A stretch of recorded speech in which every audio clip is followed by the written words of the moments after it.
Go find your basket of fruit and pick out an apple you think looks good. Now, using a sharp cutting knife, carefully cut the apple at a slight diagonal so that it slices right through the center of the apple core. While we're here, let's save 2 of the seeds because we'll be needing them later. Now that we've got our 2 halves, let's take the side that still has the bottom attached and place it face down on a cutting board. We'll need to place 2 butter knives perpendicular with the top and bottom of the apple. Now we can carefully cut down along one side of the apple core until the knife bottoms out on our makeshift spacers, then use the spacers as a guide to gently cut in from the side. When the 2 cuts meet, you'll have an apple wedge that pops right out.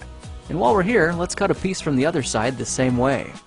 Now our goal with these is to cut out 3 more L-shaped wedges about a 1/4 inch thick. And this time, rather than cutting in sideways toward your fingers, try turning the piece over so you can cut downward and meet the first cut at the bottom. Now with a little wiggle, a new apple wedge should break free. If you repeat the process 2 more times, then stagger the pieces back together, the effect is a beautifully layered wing. Now just cut the other piece the same way and your swan's body should look like this. To make a place for the head, all we need to do is carefully cut into the front of the body and gently lift the pieces out to reveal a clean and fairly deep groove. At this point, we can go ahead and grab the other half of the apple and place it between the butter knives like before. But this time, we're just going to use them as spacers to cut an even slice off the bottom.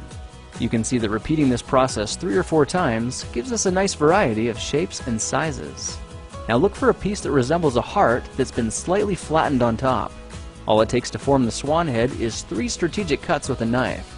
I made 1 angled cut to form the head, a horizontal cut to form the neck, and 1 slanted cut at the bottom for the base. Now you should be able to see how this is coming together, and to clean it up a bit, just use your knife to round off the sharp edges. All that's left now is to place the apple seeds where you think the eyes should go, then use the side of a butter knife to press them firmly into position. When both eyes look good, simply drop the neck into place, and you're done. You've just created a beautiful and decorative apple swan. I spritzed mine with a bit of lemon juice to help prevent it from turning brown, then put it on display to show off for our dinner guests later that night. If you try using different apples, you'll get a nice contrast of colors, and every bird will look a little bit different. Well, now you know how to take any ordinary apple and turn it into a decorative and edible apple swan. If you like this project, perhaps you'll like some of my others. Check them out at thekingofrandom.com.